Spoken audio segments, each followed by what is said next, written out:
and welcome back to the channel. So we are back to read this book called Biochemical Aspects of Neurological Disorders, which is first published in 1959 and contains lectures given in 1957 and 1958 at the Institute of Neurology, National Hospital, Queen Square. The information is though limited to that era, but it also holds true in this era, most of it, and some recent advancements have been added to it.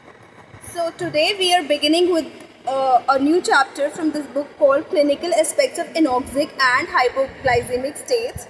We have already finished Biochemical Aspects of Anoxic and Hypoglycemic States. So this chapter, Clinical Aspects 1, has been particularly authored by Mr. Dennis Williams.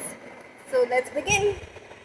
तो author का कहना है कि ये जो particular chapter है वो उन सारी क्लिनिकल पिक्चर्स को इंट्रोड्यूस करता है जो कि एनॉक्सिया और हाइपोग्लाइसीमिया की वजह से होती हैं, लेकिन एक प्रॉपर अंडरस्टैंडिंग रिक्वायर्ड है इन सिंड्रोम्स की, और वो डिपेंडेंट है on the knowledge of the pathological changes which are produce particularly in the cerebral hemispheres, ऐसा ऑथर का कहना है। इन्होंने टॉपिक की शुरुआत की है एनॉक्सिया के साथ, जिसके साथ हम अपनी इस वीडियो की शुरुआत करेंगे।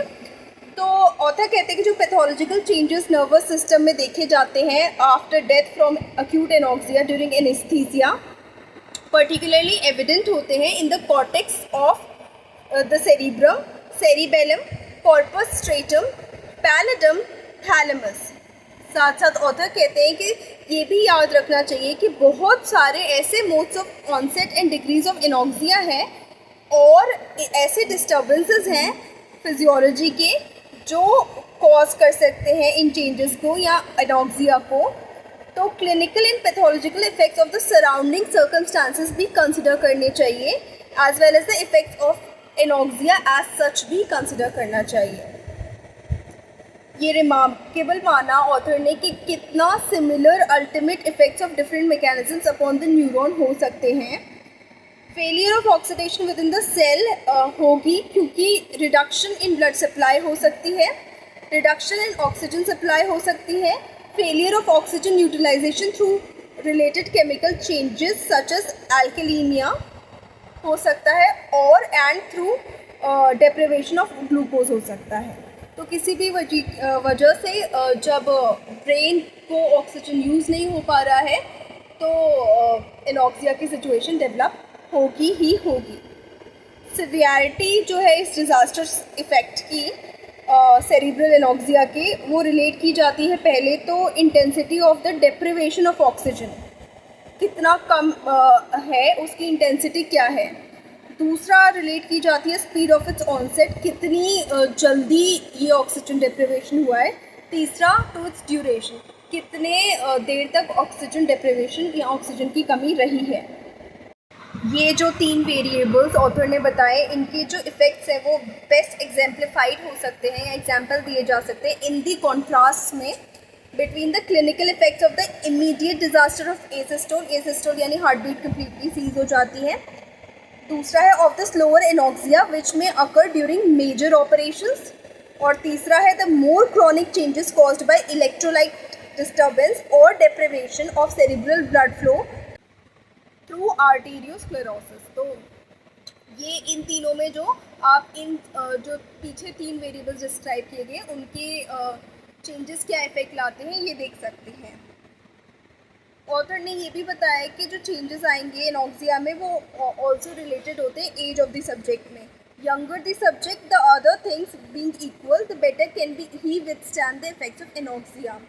और यहाँ पे हमने पिछले चैप्टर में भी पढ़ा था कि एक्स्ट्रा ऑर्डिनरी कैपेसिटी होती है न्यूबॉर्न चाइल्ड की to withstand anoxia compared with a child of few days old. और ये दिखाया गया है था रिसेंटली उस वक्त कि ये इसलिए होता है क्योंकि relative poikilothermia of the newborn infant होता है। अभी इन्फेंट जितना अभी बॉर्न हुआ है तो वो अपने टेम्परेचर कंट्रोल नहीं कर पाता है।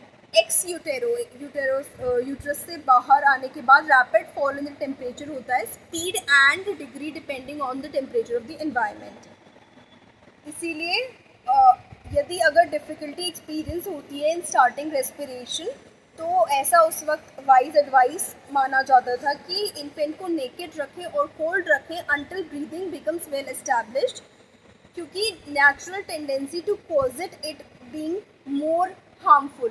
उसका अगर टेम्परेचर हम इंक्रीज़ कर देंगे और उसको एक नॉर्मल टेम्परेचर पे ले आएंगे जब ब्रीदिंग डिफ़िकल्ट हो रही है, तो एनॉक्सिया के चेंजेस ज़्यादा दिखाई देंगे। अगर वो लोअर टेम्परेचर पे रहेगा जब तक ब्रीदिंग कम्प्लीटली इस्टेब्लिश नहीं हो जाती है, तो एनॉक्सिया के जो हार्म है वो कम से कम होगा, ऐसा ऑथर का कहना है। और भी वेरिएबल्स ऑथर ने मेंशन किए हैं जिनको कंसिडर करना चाहिए कि इफ़ेक्ट्स ऑफ एनॉक्सिया कितने ज़्यादा होंगे।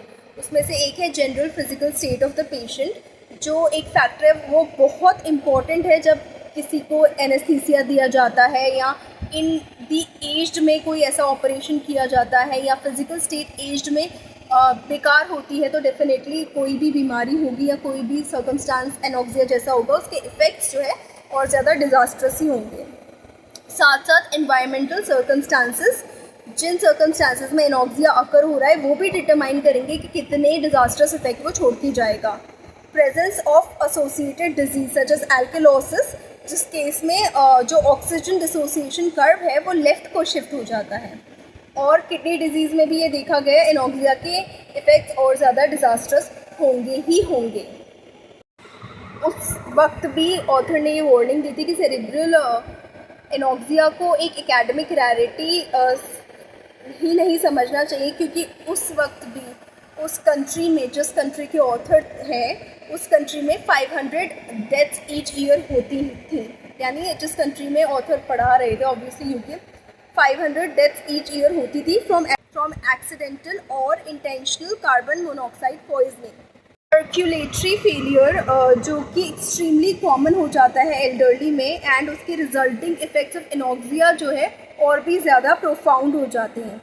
Lastly occurrence of acute anoxia यानी asphyxia masquerading as anaesthesia is well known both in its fatal rate form and often the unrecognised transient event of mild degree, ऐसा author का कहना था।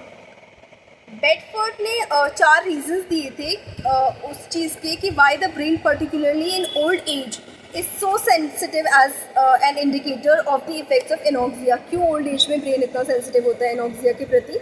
तो पहला रीज़न उनका कहना है कि उसकी कंप्लीट डिपेंडेंस होती है ग्लूकोज के ऊपर ब्रेन की, और इसीलिए वो एक्सट्रीमली वल्नरेबल होता है एनॉक्सिया के। दूसरा रीज़न उन्होंने दिया था कि ब्रेन जो है प्रॉबेबली ज़्यादा सेंसिटिव होता है ऑक्सीजन लैक के देन एनी अदर ऑर्गन। तीसरा रीज़न बेडफोर्ड ने दिया था कि ऑक्सीजन सप्लाई डिपेंड करती है हार्ट पे, लंग्स पे, ब्लड वेजल्स पे, कॉम्पोजिशन ऑफ रेस्पिरेटरी गैसेस पे and the integrity of their neural control पे। चौथा रीज़न जो बेडफोर्ड ने दिया था वो ये था कि सेरिब्रल सर्कुलेशन जो है इम्पेयर होने लगती है ओल्ड एज में। सो ये जो है ऑथर ने एनॉक्सिया के टॉपिक के अंदर इस चैप्टर में कवर किया है। दूसरा इनका टॉपिक है मैकेनिज्म्स रिस्पॉन्सिबल, तो जो हम नेक्स्ट वीडियो में कवर करेंगे। So thank you so much for staying on this channel. Please like the video, share the video and subscribe to the channel and do not forget to hit the bell icon. Thank you so much.